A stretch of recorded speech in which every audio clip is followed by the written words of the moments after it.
Franchising made simple.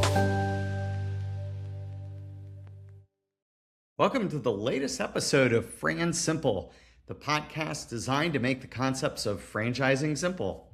I'm your host, Mark Vandegrift, and with me is the guru of franchising, the president of FranSource, and my franchise bro, Steve Vandegrift. Steve, welcome. Thanks, Mark. Always great to be here. Hey, so we're going to talk a little bit about some maybe more in the weeds stuff today, but we got to remember to keep it simple. So you had some data from the IFA and FRANData. It's a report that paints a very positive picture for franchising.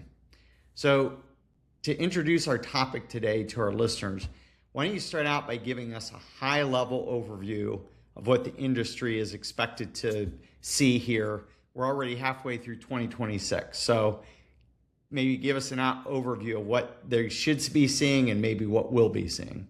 Absolutely. And, I know the report specifically highlights the Southeast and the Southwest regions. So maybe go ahead and speak to that as well. Sure. Well, in general, the report projects that the franchise industry will exceed 845,000 units nationwide and generate more than $921 billion in economic output in 2026. We're also expecting roughly 12,500 new franchise locations to open and more than 150 jobs to be created. So those are great numbers and reinforce certainly franchising's role as a major driver of economic growth really across the country. Now, in terms of the Southwest and the Southeast regions, I believe there's several factors that are basically working together. First, all of these regions have experienced significant population growth. Second, most of these states have business-friendly regulatory environments and certainly lower tax burdens. Third, operating costs are lower. So when you combine population growth with affordability and pro-business policies, it creates an ideal environment for franchise expansion. Very good. So let's get more specific than just regional, because our listeners are all over the country. They want to know if their state's winning or not. So let's talk about the states leading the way. Which states made the top 10 list for franchise growth this year? Sure. Well, the top states for projected franchise growth in 2026 are Texas, Florida, Georgia, Arizona, North Carolina, Colorado, Michigan, Utah, and of course our home state, Ohio. What's interesting is that while many people expect Texas, Florida to rank highly, states like Ohio, Michigan, and Utah are also becoming attractive franchise markets really due to affordability and strong local economies. That makes all the difference. Well, when we say a state is business friendly, I mean, that can mean a lot of different things. I don't know necessarily. I always classify Ohio as business friendly, but at the same time, there are incentives, et cetera, that help out. What does that actually mean for franchisors and franchisees? Well, business friendly can mean several things. It may include lower or no state taxes, fewer regulatory hurdles, faster permitting processes, and policies that really encourage entrepreneurship. For franchisees, these advantages can reduce startup costs and improve profitability, of course. And for franchisors, it means a larger pool of prospective franchisees who feel confident investing in their local market. Okay. Well, we talk about the population migration that's going on. And we in Ohio see a lot of people heading south because of our lovely weather. But Ohio and Michigan are, in the top two. So how important is population migration really when it comes to franchise growth? Well, it's very important. Every time people move into a community, they create additional demand, of course, for goods and services. New residents, they need restaurants, fitness centers, healthcare providers, home services, childcare, everything that is all about franchising. And franchise brands are often well positioned to meet those needs quickly and efficiently. I would say that's why states experiencing strong migration trends often become franchise development hotspots. Okay. Well, we always see Texas and Florida in the top list.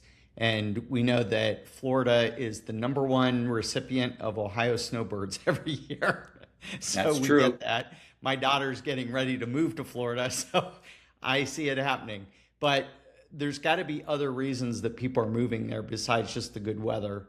What do Texas and Florida have that maybe other states don't have? Well, both states continue to attract businesses and residents from across the country. They offer favorable tax environments, strong job creation, and substantial population growth.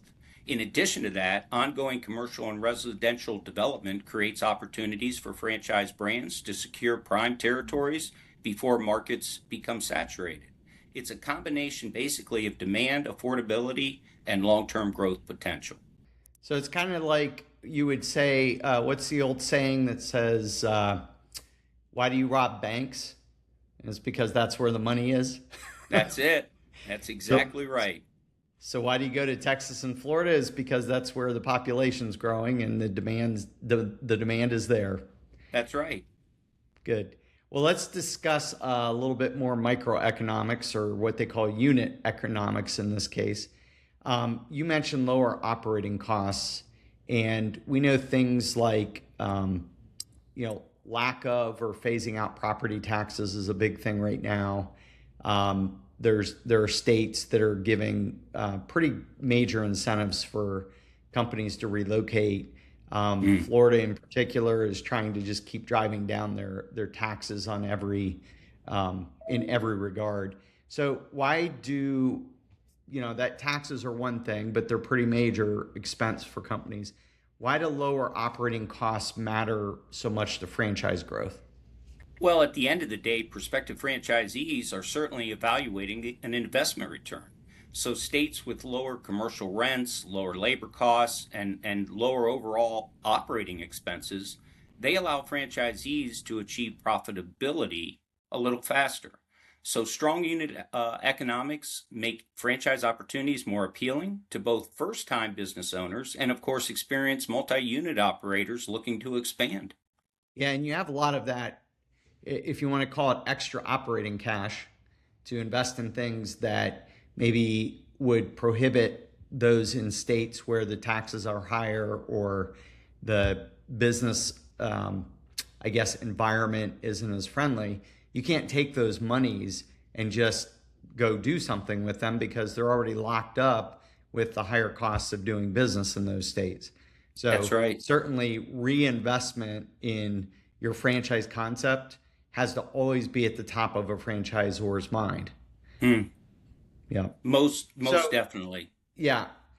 So many franchisors, they focus pretty heavily on recruitment, right? So we call Hmm. it marketing, the franchise marketing concept.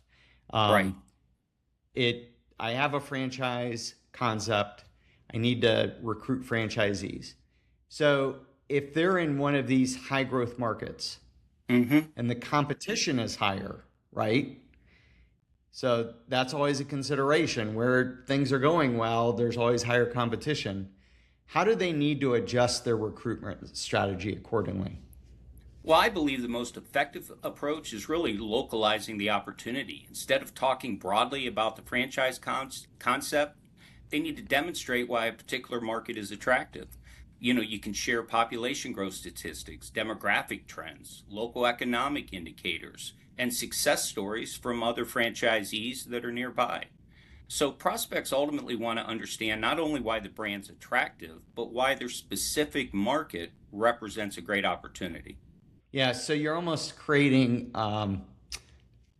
pockets that you're recruiting to, rather than just doing a nationwide or worldwide blast and saying, we'll take you wherever you're from. And That's right. instead, what you're saying is, oh, Tampa, Florida is the hot spot for this right now. And it's pretty much virgin territory. So we're recruiting specifically someone to locate in Tampa. And that gives intentionality to the recruitment. Is that kind of what That's you're right. saying? Most definitely, yes. And obviously that data's there. And so they just need to present it and share it. Good. Well, you mentioned success stories because those are really important. How valuable are existing franchisees when it comes to the development efforts? Well, I certainly say it can't be understated. They're often truly the most powerful marketing asset that a franchisor has because prospective franchisees, they want proof that the Mhm. business model works and not just proof that the corporate locations are working. So, hearing directly from successful operators in markets like Texas, Florida, or Georgia, it creates credibility and trust. And real world examples help candidates, they can envision their own success and often shorten the decision making process because they're confident in what they've heard from other franchisees. How do you vet that? With our experience in franchising, we've run into our fair share of not the most positive individuals for franchisee testimonials.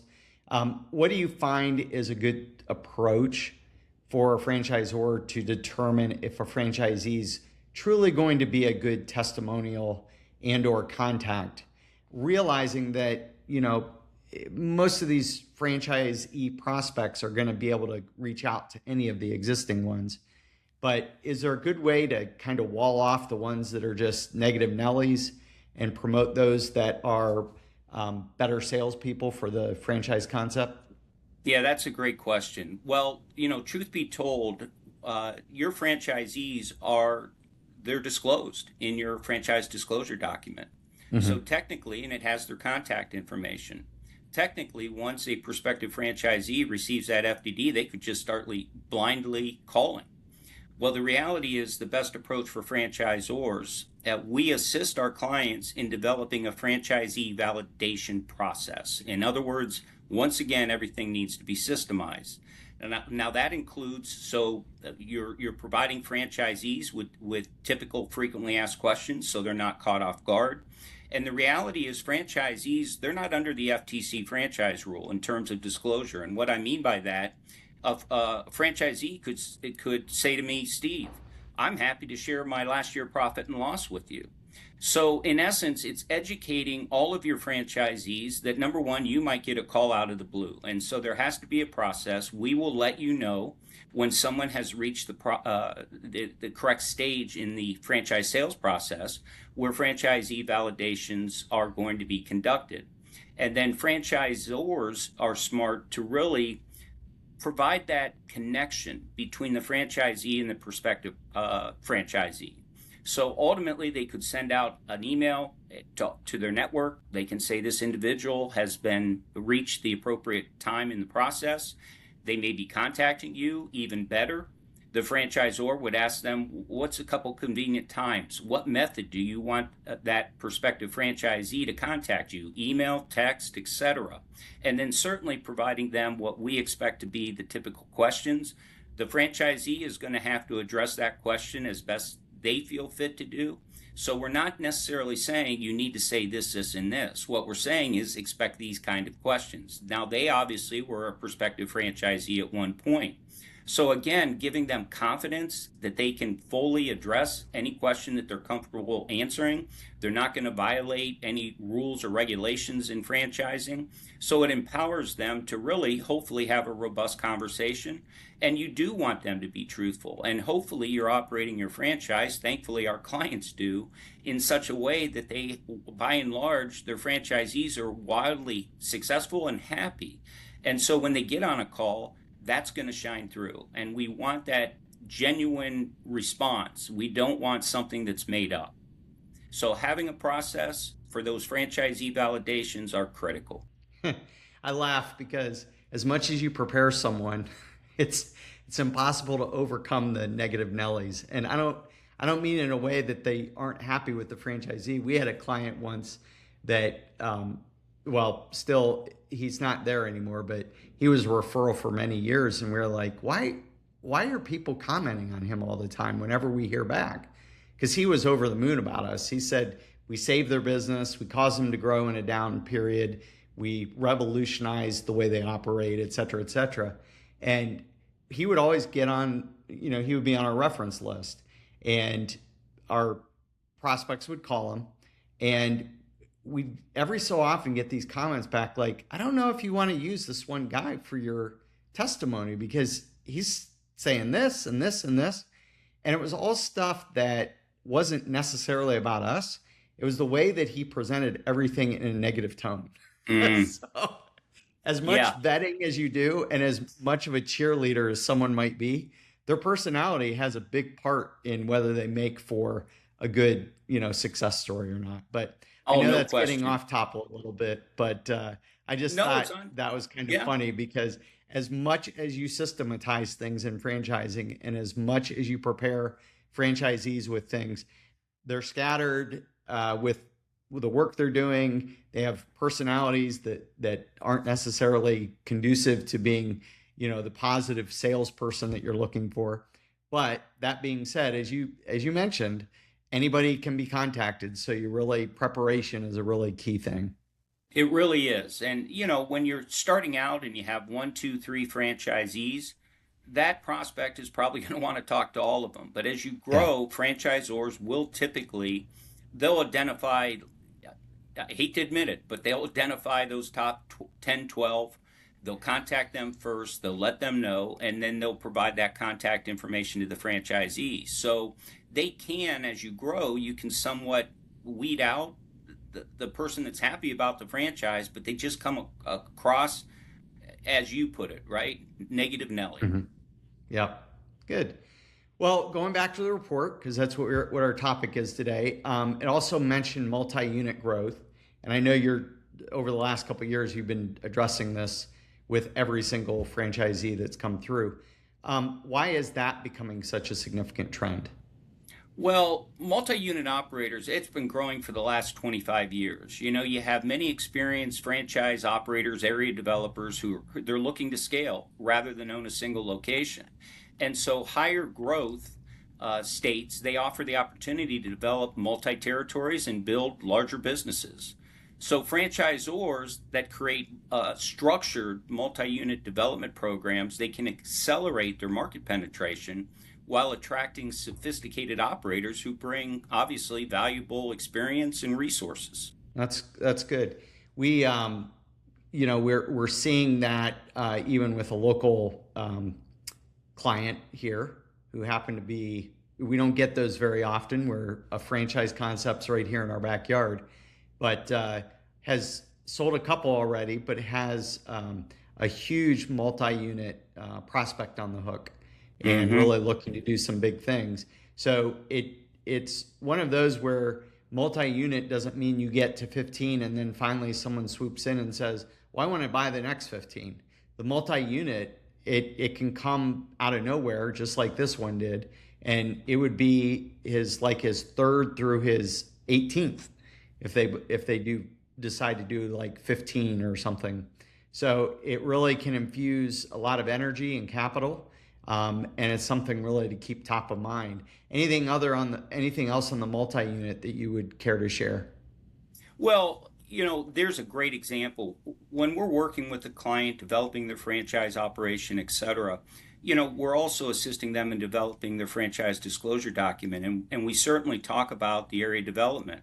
All of our clients, we are permitted to disclose in a single FDD, both single unit and area development.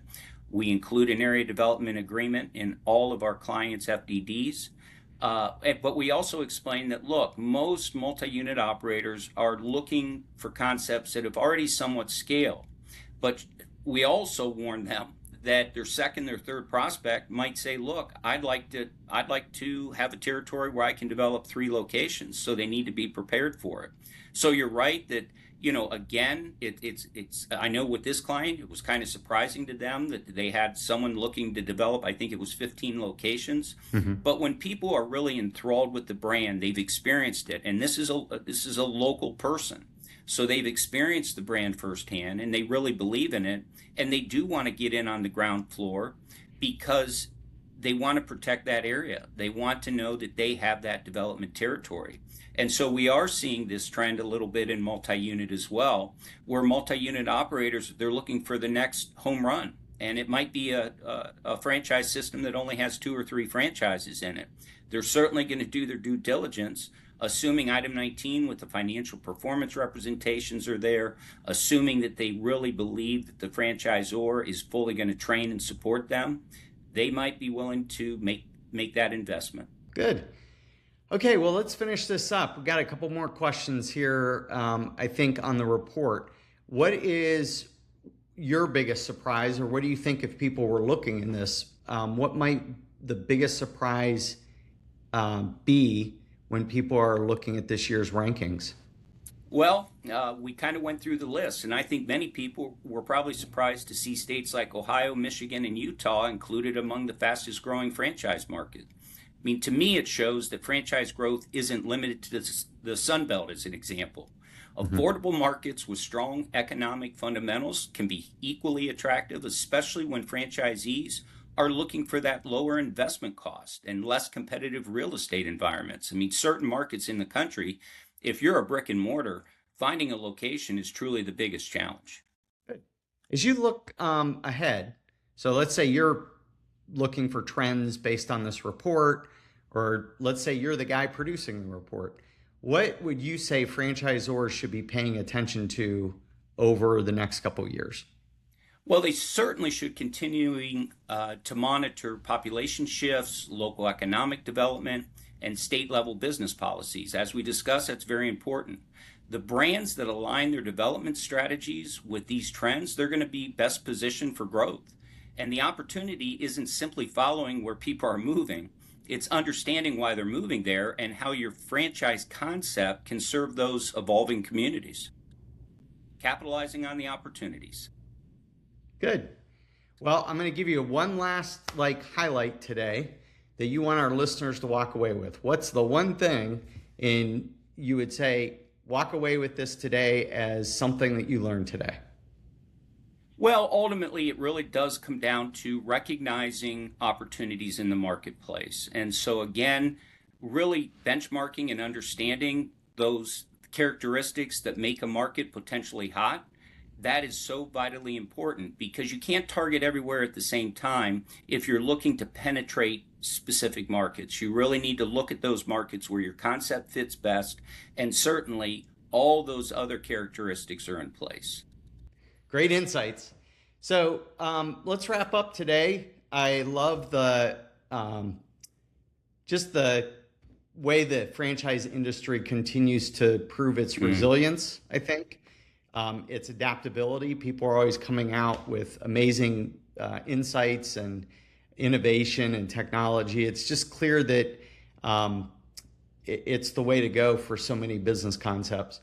And I like that the states are embracing the growth aspect of this, knowing that if they develop business-friendly policies, they're going to reap the benefits. That's right. We're trying to do that here in Ohio, just in Canton, in Stark County. We're part of Mm-hmm. the Stark Economic Development Board, and we spend significant time deciding what's going to attract businesses here. So we definitely will have to keep our eyes out on franchise concepts too. That's So right. let's Pro wrap business up. communities. That's right. Well, let's wrap up today's episode of Fran Simple. Thanks for joining us. And as always, please like, share, and subscribe. Make sure you hit that subscribe button. It really helps us out. And thank you for joining Fran Simple, the podcast designed to make the concepts of franchising simple. Until next episode, may your business expand through the power of franchising.